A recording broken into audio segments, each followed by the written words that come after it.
Welcome back to the channel, guys. This is VIN1414. This is a 2016 8X1, which is ultrasonic blue mica 2.0 with LA20 black interior, for sale in Oregon with 135,000 miles. So higher mileage example at a Toyota dealer. And they don't have a price listed yet, nor do they have any photos listed. This was just listed here today. Today's Valentine's Day 2026.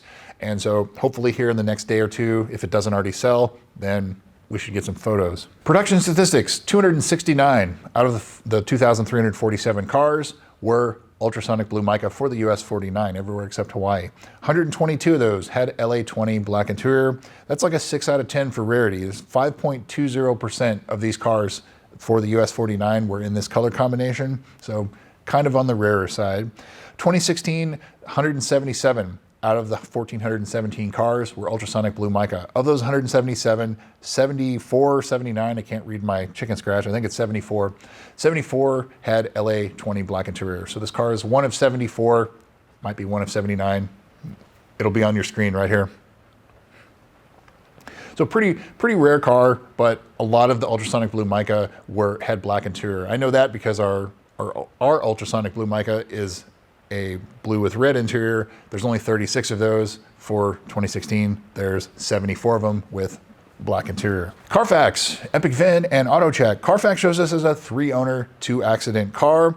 First one is April of 2019, and it shows a moderate damage. So that's moderate to the front left, and front right. The second one is August of 2021. It shows minor to the right front.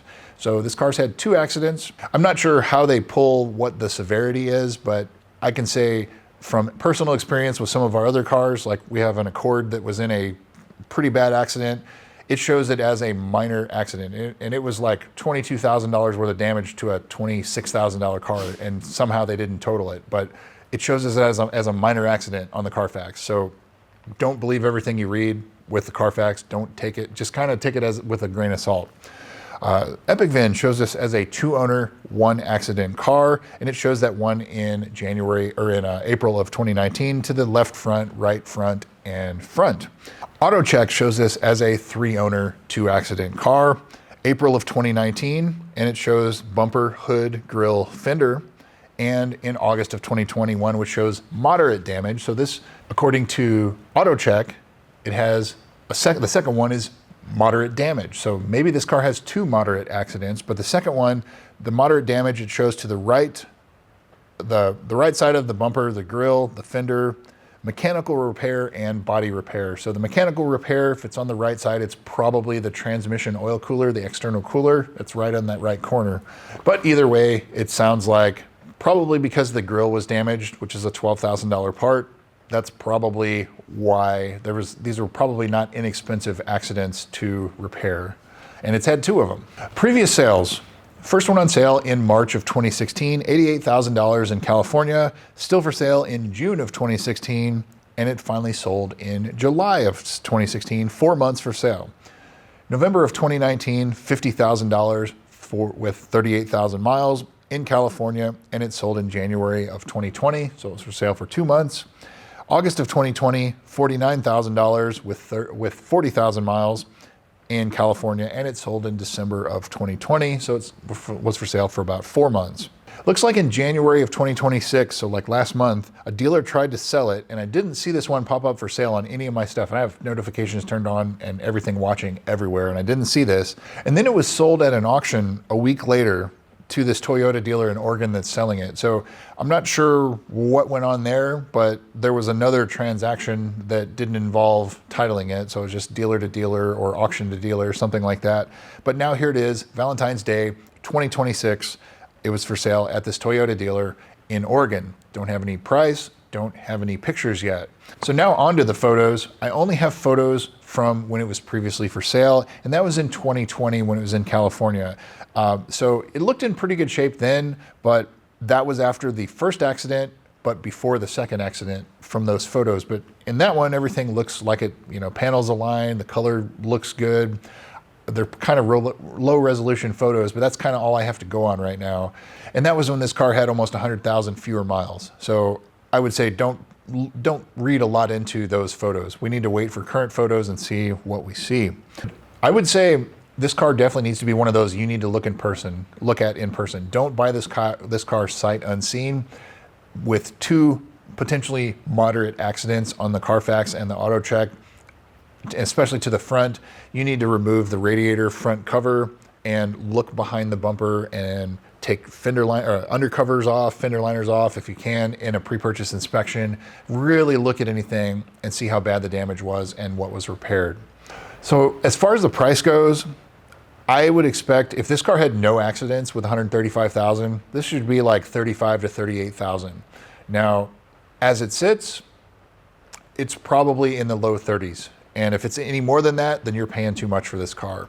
I think that probably, 32,995 or something like that, 33,995, that's probably where I would expect to see this. But depending on the dealer, it may have a 4 in the price, to start with.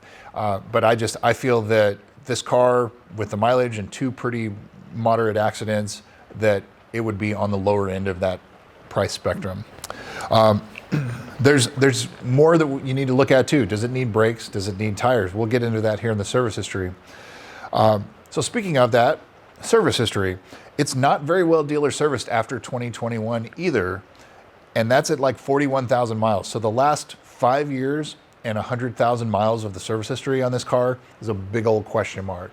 And that's not what you like to see, especially when you've got a car that's already got 2 moderate accidents on it. So the first entry of note is May of 2018, the JLB recall. That's the high pressure fuel pumps. Most of these cars have that done. Good to see. November of 2019, certified pre-owned prep. They did paintless dent repair. They did some paint touch-ups, wheel repair, and things like that. Just kind of the usual. January of 2020, low pressure fuel pump was reprogrammed. That's the humming or buzzing from the back seat. Good to see that's done. January of 2021, the check engine light was on for an exhaust leak, and it was just the exhaust donut gaskets. They were replaced due to leaking. That was really the last Lexus dealer service.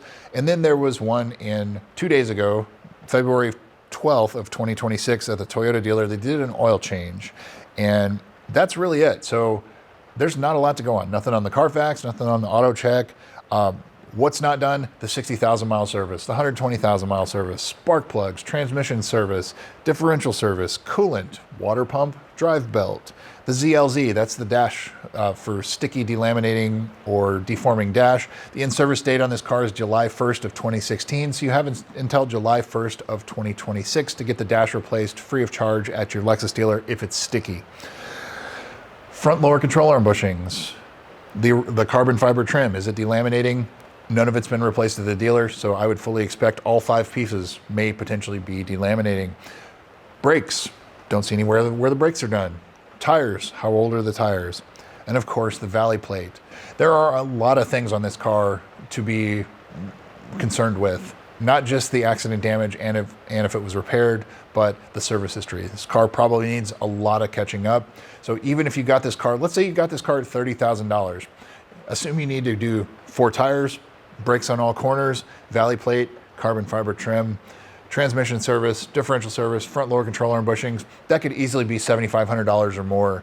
And assuming you're getting the carbon fiber refinished, not replaced. If you're replacing the carbon fiber, you're looking at $10,000+. So that being said, if you want a low cost of entry into GSF ownership, if you're willing to do some of this yourself, DIY, it's potentially a great buy, as long as well, I don't know if I'd even say that, because it's been so long, unless they can prove that the transmission differential have been serviced, that's some big red flags for me. The rest of the stuff, the brakes, the tires, that's doable. Spark plugs, have they been replaced? I really hope by 135,000 miles, spark plugs have been replaced at least once, but they should have been replaced twice at this point, and there's no proof of it. So that brings me to, would I buy this car? I would probably pass on this. And unless you got it exceptionally cheap, like the price starts with a 2, I would pass. And I have a suspicion that this car will probably start with a 4. And we'll see, but I think it's way too far apart from where I think this car is probably going to be priced at to where I would probably pay. So that's what I've got for you guys. VIN 1414, buyer beware. Thanks again for watching, guys. We'll see you soon.